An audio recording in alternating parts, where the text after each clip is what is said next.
UPI payments ఇకపై ఫ్రీగా జరగవు. రానున్న రోజుల్లో స్కాన్ చేసి డబ్బులు చెల్లిస్తే ప్రతి ట్రాన్సాక్షన్కు ఛార్జీలు వసూలు చేయనున్నాయి బ్యాంకులు. ఇప్పటికే కొన్ని బ్యాంకులు అగ్రిగేటర్లు వ్యాపారస్తుల నుంచి ఛార్జీలు వసూలు చేస్తున్నాయి. అయితే కొంతకాలం ఫ్రీగా చెల్లింపులు చేసిన నేపథ్యంలో కొత్తగా ఛార్జీలు ఎందుకు వసూలు చేస్తున్నారు? ఇలాంటి పరిస్థితి రావడానికి వెనుక గల కారణాలేంటి? ఏ దేశాలు ఈ యూపీఐ సేవలు అందుబాటులో ఉన్నాయి? అక్కడ పరిస్థితి ఏంటో ఈ వీడియోలో క్లియర్గా తెలుసుకుందాం.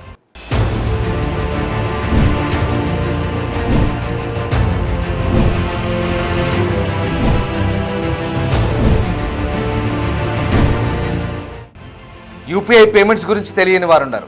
చిన్న బడ్డీ కొట్టు నుంచి పెద్ద స్టార్ హోటల్స్ వరకు ప్రతి చోట ఇవి అందుబాటులో ఉన్నాయి. ఈ మధ్యకాలంలో డబ్బులు జేబులో పెట్టుకుని పోయేవారు కనుమరుగయ్యారు. స్మార్ట్ ఫోన్ ఉంటే చాలు సింపుల్గా స్కాన్ చేసి ఎంతటి పేమెంట్ అయినా క్షణాల్లో చేసేస్తున్నారు. పేమెంట్ అయినా వెంటనే క్యూఆర్ కోడ్ స్పీకర్ బాక్స్ నుంచి the PhonePe payment of rupees అని ఎంత ట్రాన్స్ఫర్ అయిందో కూడా క్షణాల్లో చెప్పేస్తున్నాయి. ఇంతగా మన టెక్నాలజీ అభివృద్ధి చెందింది. అయితే అభివృద్ధి చెందిన టెక్నాలజీ వెనుక కనిపించని ఆర్థిక భారం దాగి ఉంది. అదే ఇప్పుడు పెద్ద తలనొప్పిగా మారింది. అదేంటో ఇప్పుడు చూద్దాం.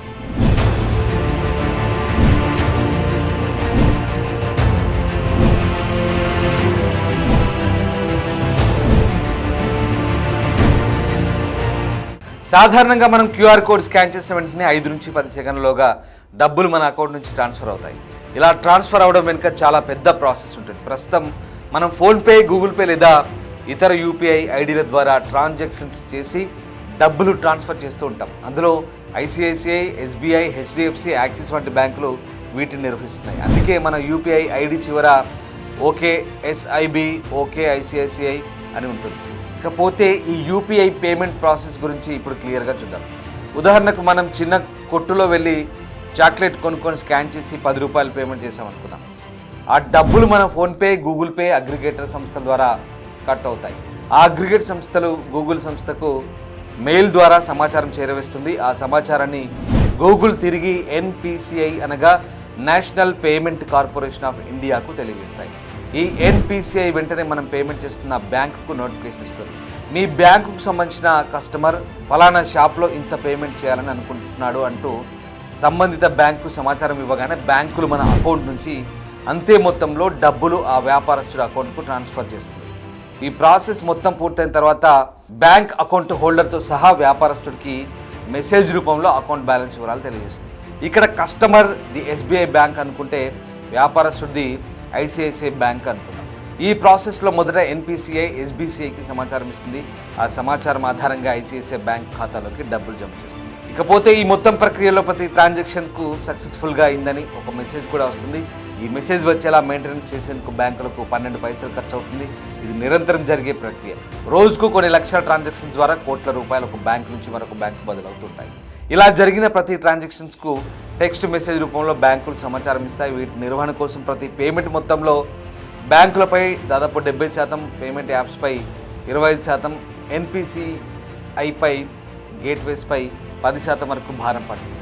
ఈ ప్రాసెస్ విజయవంతంగా పూర్తయ్యేందుకు ప్రతి ట్రాన్సాక్షన్స్పై దాదాపు ₹1.5 ఖర్చు అవుతున్నట్టుగా తెలుస్తుంది. ఈ క్రమంలోనే రోజుకు 90 కోట్ల రూపాయల భారం పడుతుంది. అంటే నెలకు 2700 కోట్ల రూపాయలు, అంటే ఏడాదికి 32,850 కోట్ల రూపాయల భారం పడుతుంది. దీనికి కారణం ప్రస్తుతం కస్టమర్లపై ఎలాంటి ఛార్జీలు లేకుండా ఫ్రీగా యూపీఐ పేమెంట్స్ చేసేందుకు వెసులుబాటు కల్పించడమే అంటున్నారు పరిశీలకులు. అయితే రానున్న రోజుల్లో ఈ ఛార్జీలను భరించేందుకు బ్యాంకులు, అగ్రిగేటర్లు, పేమెంట్ యాప్స్ సిద్ధంగా లేరని వార్తలు వస్తున్నాయి.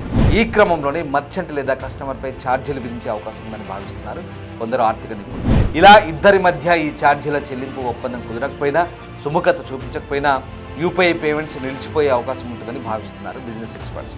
దీనికి కారణం వ్యాపారస్తుడు అనవసరంగా తనకు కావాల్సిన డబ్బులపై ఛార్జీలు చెల్లించాలని అనుకోకపోవడం, కస్టమర్ తాను చేసే చెల్లింపులకు అదనంగా ఎందుకు చెల్లించాలని భావించడమే అని అభిప్రాయపడుతున్నారు.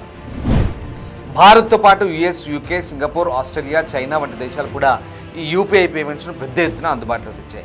అయితే ఆయా దేశాల్లో వీటి పరిమితిని మితంగా ఉంచారు. కొన్ని లావాదేవీలకు మాత్రమే యూపీఐ పేమెంట్స్ చేయాలన్న నిబంధన పెట్టారు. నిబంధనలకు పరిధిలో లేని ట్రాన్సాక్షన్స్కు కస్టమర్ లేదా వ్యాపారస్తుల నుంచి ఛార్జీలు వసూలు చేస్తారు. ఇలా చేయడం వల్ల బ్యాంకులు, అగ్రిగేటర్లపై పెద్దగా భారం పడడం లేదు.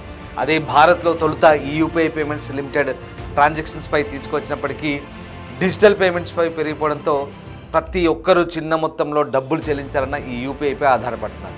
దీంతో నిర్వహణ బాధ్యత తలకు మించిన భారంగా మారిపోయింది. ఇండియాలో ఇప్పటికే ఈ పేమెంట్స్పై కొన్ని బ్యాంకులు కండిషన్స్ పెడుతున్నాయి. ట్రాన్సాక్షన్స్పై ఛార్జీలు కస్టమర్స్ వ్యాపారస్తుల నుంచి వసూలు చేస్తున్నారు. అయితే దీనిపై పార్లమెంట్లో ఆర్థిక శాఖ మంత్రి ఒక క్లారిటీ ఇచ్చారు. యూపీఐ పేమెంట్స్పై ఎలాంటి ఛార్జీలు వసూలు చేయమని, ఫ్రీగానే కస్టమర్ యూపీఐ పేమెంట్స్ చేసుకోవచ్చని చెప్తారు. అయితే యూపీఐ పేమెంట్స్ విషయంలో కేంద్రం ఏదో ఒక నిర్ణయం తీసుకోకపోతే రానున్న రోజుల్లో ప్రతి ఒక్కరూ లిక్విడ్ క్యాష్ చెల్లించి పాత పద్ధతుల వైపుకు మొగ్గు చూపే ఛాన్స్ ఉందని ఆర్థిక నిపుణులు అంటున్నారు. For more videos like this, subscribe Big TV channel.